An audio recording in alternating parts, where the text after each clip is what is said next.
Hello and welcome to this on-demand webinar from Edmentum. In this webinar, we're going to look at Edmentum's ExactPath program. This is a personalized learning program from Edmentum. My name is Mark Radcliff. I'm an educational programs consultant with Edmentum. I help schools implement our various programs.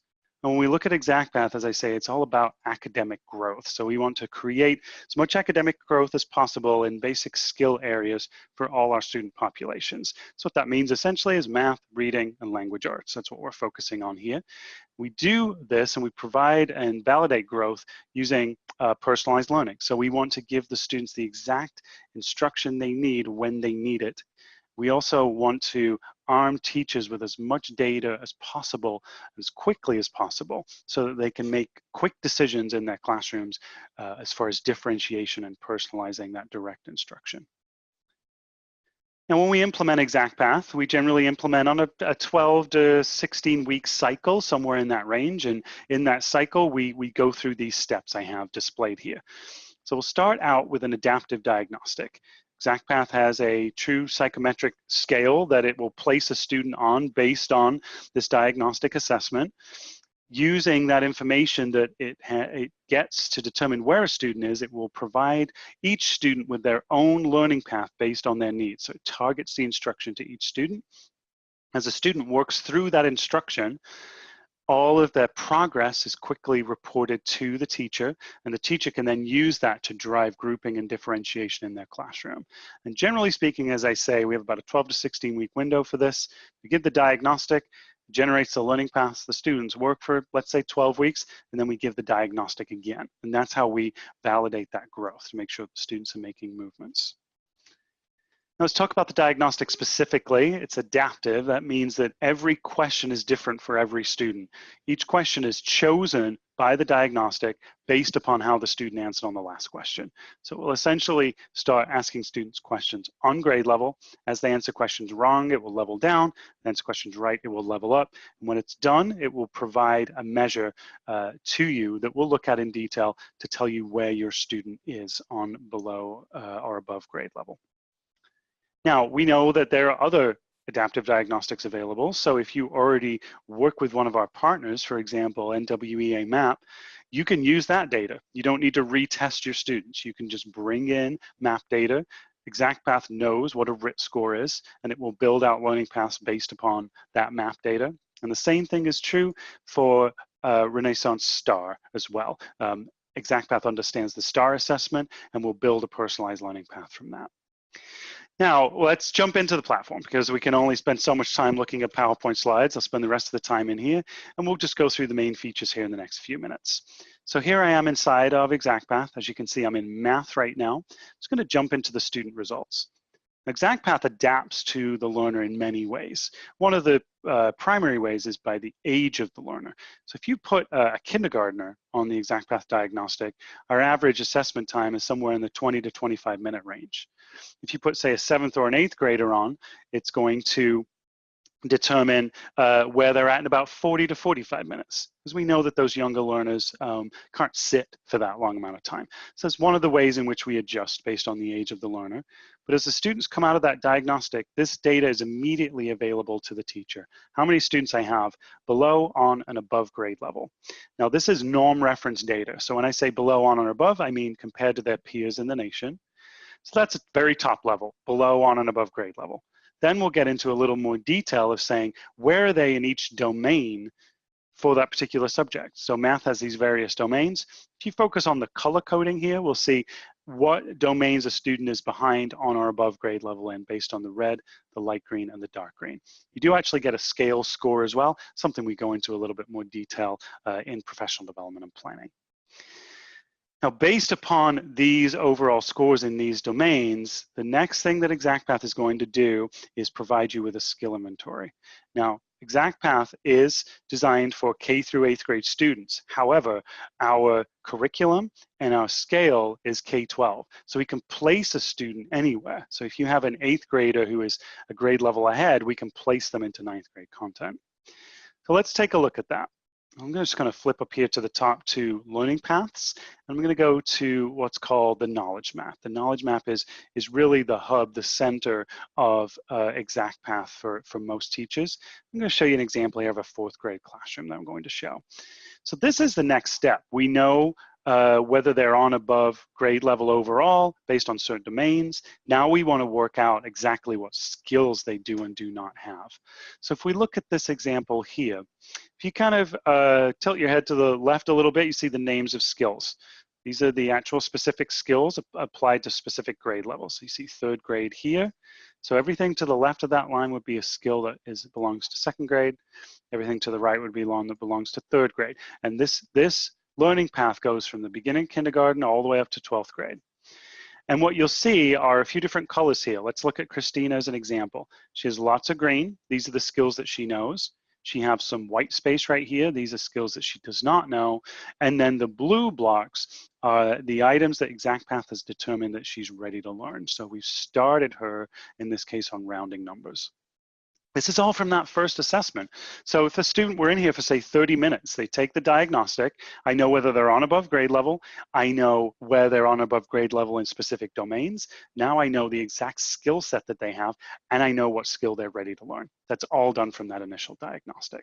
So every student's learning path is built out individually. So as you might expect, if I were to scroll to the left or the right here, I've got students who are placed very low, I've got students that have placed very high, all the way up here in 6th grade or even into 7th grade, for example. Now, in addition to all of that, in reading, you'll also be provided with the student's Lexile level, and then coming in July of 2018, you'll also be provided with the Quantile level. We've also had those validated by Metametrics as well.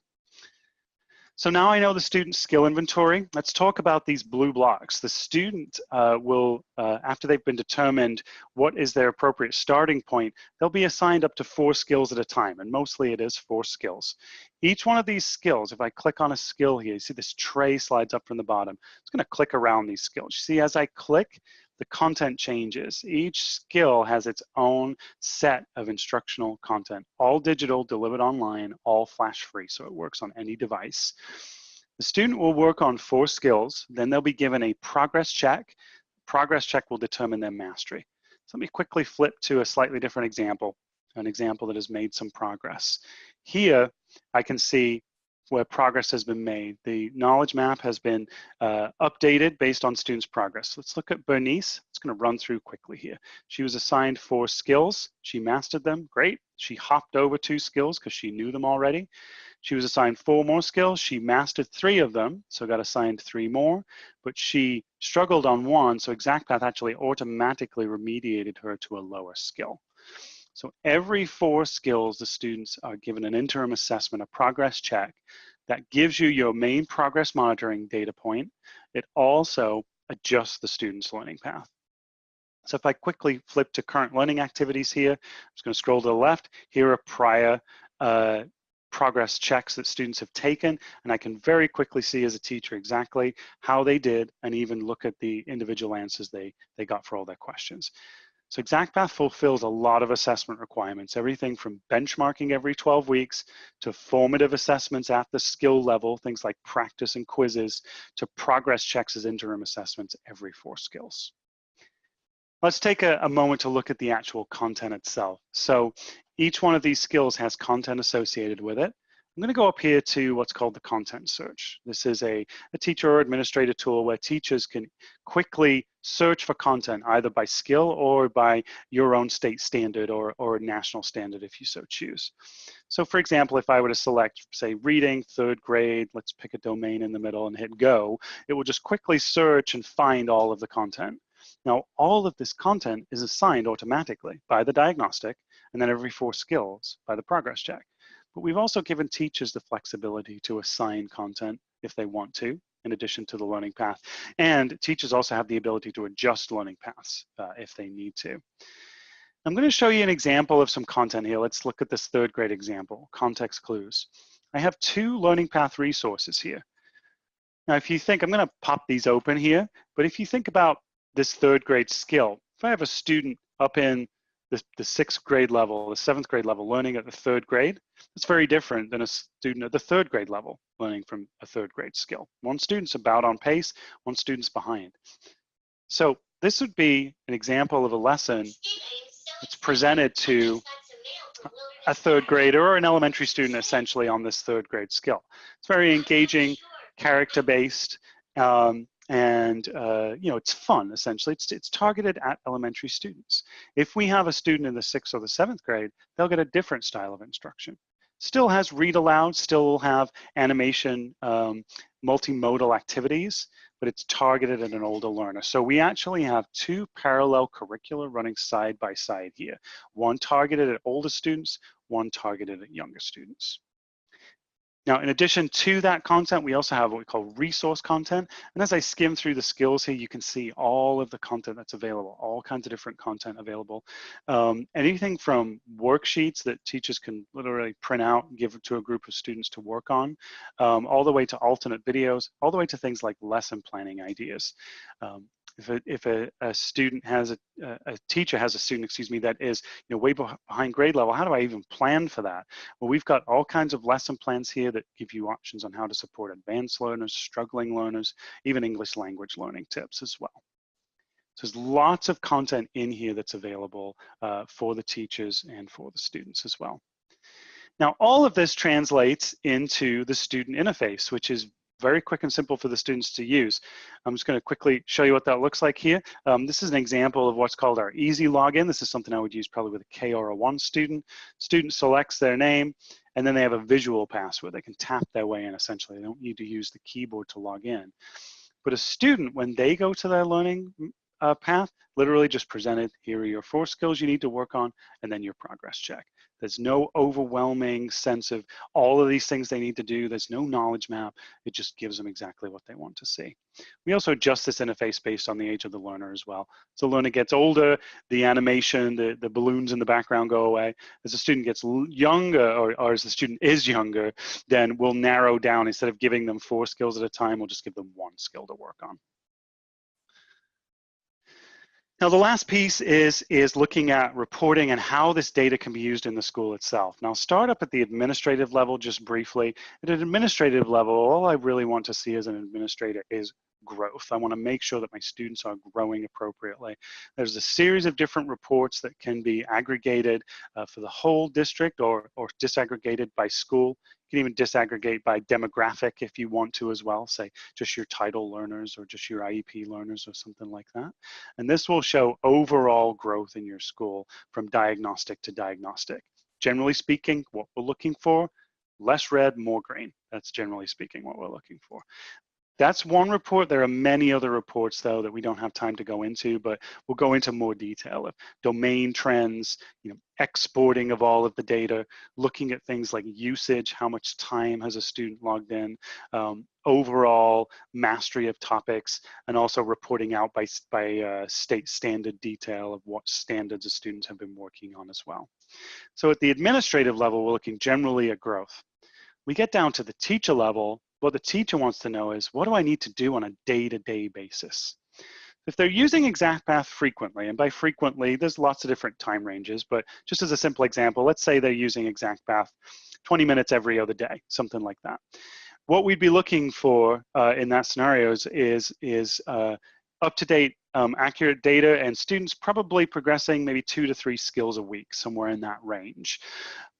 The teacher, if they're using it in that way, can quickly use a series of tools to determine what they're going to do. So let's say, for example, a teacher, they're responsible for teaching an on-grade level scope and sequence. They can come into ExactPath's grouping tool. They can select a particular domain or a particular skill. If you look at the students' names here on the left, as I select skills, that information is updated based upon the academic status of the student on that particular skill. And then what I can do is I can auto group my students based on the status of those particular skills. Now, if a teacher is teaching this particular skill, what they can do is literally in seconds say, which students are right to receive that instruction. I'll give you a little cheat sheet here. Students in blue, they're ready to learn that skill. That's the group that I should be teaching to. The students in green, they already know the skill. They're ready for a greater challenge. The students in gray are not ready for that skill. So a teacher, and literally in 10 seconds, can say, I'm going to teach directly to these students. I'm going to give these students a project, and I'm going to let these students have more time on ExactPath. And they can make those quick differentiation determinations within their classroom. And then finally is the motivational piece. Teachers have a set of tools that they can use to motivate students as well. And the primary one really is the challenges. Challenges allow teachers to create a challenge for a student to set a student or a group of students to say, I want you to master a certain amount of concepts in a certain amount of time. And if you do, they can hang off real world incentives to those too. So they can challenge the students to make progress. They can get quick information on a day-to-day basis of how they can group their students up. And all in all, this creates a really consistent, high quality, personalized learning environment.